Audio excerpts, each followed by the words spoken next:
ساتھ اپنے اور ساری کائنات کے مرکز عقیدت انیس بے کساں چارہ ساز درد منداں غریبوں کے غم گسار ہم فقیروں کی ثروت شہریار ارم تاجدار حرم نوبہار شفاعت شب اسرا کے دولہا نوشے بزم جنت دانائے سبل مولائے کل ختم الرسل خسرو خوباں سیاح لامکاں وجہ کن فکاں در اللہ المکمون سر اللہ المخزون عالم ما کان وما یکون آب و گل انبیاء جان و دل اصفیاء مطلع ہر سعادت مقطع ہر سیادت خلاصہ کائنات فخر موجودات حضور احمد مجتبی محمد مصطفیٰ ارواحنا فدا صلی اللہ تعالی علیہ وآلہ وصحبہ وبارک وسلم کی بارگاہ بے کس پناہ میں جس طریقے سے پڑھاؤں بلند آواز سے میرے ساتھ مل کر پڑھیں الصلاۃ والسلام علیک یا رسول اللہ الصلاۃ والسلام علیک یا نبی اللہ الصلاۃ والسلام علیک یا حبیب اللہ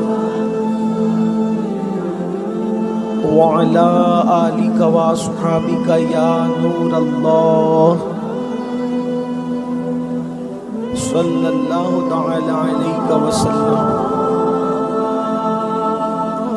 تیرے پائے کا کوئی ہم نے نہ پایا خواجہ، تیرے پائے کا کوئی ہم نے نہ پایا خواجہ، ہم زمیں والوں پہ اللہ کا سایہ خواجہ، ہند والوں پہ اللہ کا سایہ خواجہ، اور مکر شیطان سے مریدوں کو بچا لیتے ہو، مکر شیطان سے مریدوں کو بچا لیتے ہو، اس لیے پیر تمہیں اپنا بنایا خواجہ، اس لیے پیر تمہیں اپنا بنایا خواجہ۔ جوش و مستی میں بہت آئے تھے ایسے لمحے، جوش و مستی میں بہت آئے تھے ایسے لمحے، میں بہت جاتا مگر تم نے بچایا خواجہ، میں بہت جاتا مگر تم نے بچایا خواجہ۔ اور سید خستہ کو امید حضوری کب تھی، سید خستہ کو امید حضوری کب تھی، صدقے جاؤں تیرے کیا خوب بلایا خواجہ، سبحان اللہ، صدقے جاؤں تیرے کیا خوب بلایا خواجہ۔ آج کی یہ محفل سالانہ محفل ہے پربت پورہ کے اس علاقے میں، ہمارے مولانا لقمان صاحب اور ان کے رفقا ہر سال ماشاءاللہ اس محفل کا انعقاد کرتے ہیں، اور یہ وقت خواجہ بزرگ نائب نبی فی الہند عطائے رسول معین ملت والدین خواجہ معین الدین چشتی حسن سنجری ثم اجمیری رضی اللہ تعالی عنہ کے عرس سراپا قدس کے ایام ہے، اور پوری دنیا میں میرے خواجہ کی عظمت کے ڈنکے بج رہے ہیں۔ اور آج ہم خوش نصیب کہ غریب نواز کے محلے میں بیٹھ کر، ان کے شہر میں بیٹھ کر ان کا ذکر، ان کے نانا کا، ان کے اجداد کا ذکر کرنے کی سعادت حاصل کر رہے ہیں۔ الحمدللہ مجھ سے بیشتر آپ نے بلبل راجستھان جناب محمد شریف رضوی صاحب سے بھی نعتیں سنی، اور میرے بھائی سید سہیل باپو نے بھی آپ کو بڑے اشعار سنائے، اور بھی آپ نے علماء سے سنا ہوگا، مجھے نہیں پتا کس کس نے آپ سے گفتگو کی، کلام کیا۔ بس اتنی اللہ کی بارگاہ میں دعا ہے کہ جس نے بھی جو کچھ پیش کیا اللہ تعالیٰ سب کا پیش کرنا قبول فرمائے، بلانے والوں کا بلانا قبول فرمائے، آنے والوں کا آنا قبول فرمائے، اور اللہ ہم سب کو مدینہ منورہ کی حاضری ادب اور احترام کے ساتھ عطا فرمائے، ماتھے کی آنکھوں سے، جاگتی آنکھوں سے گنبد خضرا دکھائے، اور سوتی ہوئی آنکھوں سے گنبد خضرا والے کا جلوہ نصیب فرمائے۔ میرے پیارے آقا صلی اللہ علیہ وآلہ وسلم کے دیوانوں، ہم غریب نواز کو معین الدین کہتے ہیں، سرکار غریب نواز کا لقب ہے معین الدین، اور ولایت کی کائنات کے اندر کسی ولی کو معین الدین کا لقب نہیں ملا سوائے سرکار غریب نواز کے۔ ایک ہی ولی ایسا ہے امت محمدیہ کا جن کو بالاتفاق پوری امت نے معین الدین کہا، دین کا مددگار، دین کی مدد کرنے والا، دین کی امداد کرنے والا۔ یہ بھی ہم سنیوں کا نصیب ہے کہ ہمارے شجروں میں ایک طرف محی الدین ہے اور دوسری طرف معین الدین ہے. اللہ اکبر. محی الدین دین کو زندہ کرنے والا اور معین الدین دین کو مدد کرنے والا. لوگ ہم سے کہتے ہیں کہ کوئی مردے کو زندہ کیسے کر سکتا ہے؟ ہم کہتے ہیں مردے کو زندہ کرنا چھوٹی بات ہے، جب ہمارے یہاں دین کو زندہ کرنے والے لوگ موجود ہیں تو پھر مردے زندہ کیوں نہیں ہو سکتے؟ اور پھر لوگ کہتے ہیں کہ کیا کوئی قبر میں رہ کر کسی کی مدد کیسے کر سکتا ہے، یا کوئی انسان کسی کی مدد کیسے کر سکتا ہے؟ واللہ جب نبی کے شہزادوں کی شان یہ ہو کہ وہ دین کے مددگار بن سکتے ہیں اور ان کو معین الدین کہا جا سکتا ہے، تو جو دین کے مددگار بنے کیا وہ انسانوں کی مدد نہیں کر سکتے؟ لیکن لقب ہے معین الدین، اور معین الدین بننے کا فائدہ کیا ہے؟ اللہ اکبر. قرآن مقدس کی آیت کریمہ کے تناظر میں آج ہم گفتگو کریں گے غریب نواز کو معین الدین کیوں کہتے ہیں، اور معین الدین بننے کے بعد انعامات کیا ملتے ہیں، احسانات اللہ کے کیا ہوتے ہیں، خدا کا کرم کیا ہوتا ہے.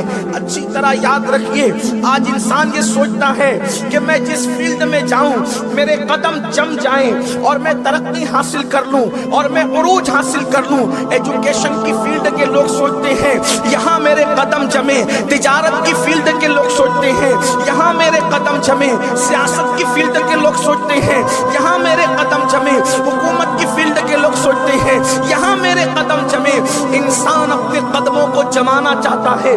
قدم جمانے کا مطلب تو سمجھتے ہیں نا، یعنی انسان کو اتنا عروج ملے، اتنی ترقی ملے، اللہ اکبر، کہ کامیابی اس کے قدم چومتے آئے تو ہم کہنے لگتے ہیں یار فلاں فیلڈ میں اس کے قدم جم گئے، تجارت اتنی بڑھ گئی کہ تجارت میں اس کے قدم جم گئے، سیاست میں اتنی عروج پا گیا کہ وہاں اس کے قدم جم گئے، علم ایجوکیشن کی فیلڈ میں اتنا عروج پا گیا کہ وہاں اس کے قدم جم گئے. یعنی انسان اپنے قدم کو جمانا چاہتا ہے. اللہ تبارک و تعالیٰ نے حضرت یوسف علیہ السلام کو جب حکومت دی تو ان کے لیے بھی قرآن میں فرمایا کہ ہم نے یوسف کے قدم جما دیے مصر میں. تو اللہ اکبر، انسان کے قدم کب جمتے ہیں؟ یاد رکھنا، انسان کے قدم اس وقت جمتے ہیں جب آسمان سے مدد نازل ہوتی ہے، اللہ کی نصرت نازل ہوتی ہے. آج پوری دنیا کے اندر مسلمان جو در در کی ٹھوکریں کھا رہا ہے، آج پوری دنیا کے اندر مسلمان جو بھیک کے کٹورے لے کر کے دروازے دروازے پہ بھیک مانگ رہا ہے، آج پوری دنیا میں مسلمان عزت کا متلاشی ہے، مسلمان عزت چاہتا ہے. اللہ اکبر. آخر عزت کیوں نہیں ملتی، وقار کیوں نہیں ملتا؟ کسی بہت بڑے مفکر نے یہ بات کہی تھی، آج پوری دنیا میں مسلمان اس لیے پٹ رہے ہیں کہ وہ مسلمان ہیں، لیکن قبر میں وہ اس لیے پٹیں گے کہ وہ مسلمان نہیں تھے.